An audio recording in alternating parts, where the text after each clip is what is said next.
মহর্ষি সন্দীপনী রাষ্ট্রীয় বেদবিদ্যা প্রতিষ্ঠান উজ্জয়ন এবং হুগলি জেলা সংস্কৃতি বিকাশ সমিতির যৌথ উদ্যোগে আয়োজিত ১০০ ঘন্টার বেদবিদ্যা শিক্ষা কর্মসূচি শেষে আজ সমাবর্তন অনুষ্ঠান হয়ে গেল চকবাজার মোগলপুরার অরবিন্দ শিক্ষা কেন্দ্রে। এই শিক্ষা পাঠ্যক্রম আনুষ্ঠানিকভাবে শুরু হয় গত ২৮শে জুলাই ২০২৪।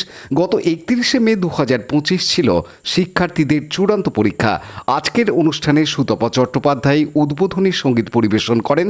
ডক্টর বিবেকানন্দ বন্দ্যোপাধ্যায়ের প্রারম্ভিক বক্তব্য দিয়ে সমাবর্তন অনুষ্ঠান শুরু হয়। মোট ১৫ জন শিক্ষার্থীর হাতে মানপত্র তুলে দেন বেদবিদ্যা প্রতিষ্ঠানের সংযোগকারী এবং সমিতির সম্পাদক ডক্টর সোমনাথ চট্টোপাধ্যায়। কার্যকরী সভাপতি অধ্যাপক ডক্টর বিবেকানন্দ বন্দ্যোপাধ্যায়, অধ্যাপক কালীপ্রসাদ মিশ্র প্রমুখ ব্যক্তিবর্গ। অতিথিবৃন্দকে বরণের পর শিক্ষার্থীদের হাতে শংসাপত্র তুলে দেওয়া হয়। তারা বেদবিদ্যা পাঠ্যক্রম সম্পর্কে তাদের অভিজ্ঞতা তুলে ধরেন।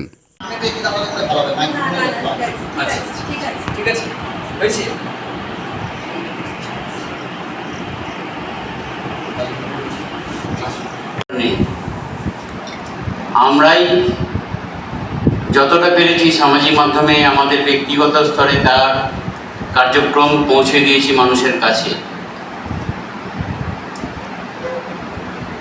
কিন্তু এই কাজটা করতে গিয়ে অনেক সমালোচনার মুখে পড়তে হয়েছে।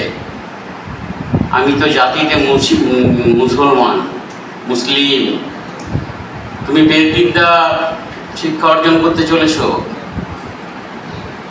হ্যাঁ, সেটাই করেছি, কারণ আমার বিদ্যালয় স্তরে সংস্কৃত শিক্ষা ছিল এবং আমিও সর্বোচ্চ নম্বর পেয়েছিলাম। সেই দিনটার কথা আমি খুব উদ্বিগ্ন, নানা দিক বসে বসে চিন্তা করছিলাম যে এই বৈদান্তিকরা যে বলেছে, আমরা এত পড়াশোনা করেছি, যতটা জেনেছি, যে আত্মা হচ্ছে এমন একটা বস্তু। আব্দুল গাফফরের report, Hooghly TV. Like, share, subscribe করুন হুগলি টিভি। খবর এখন বুক পকেট।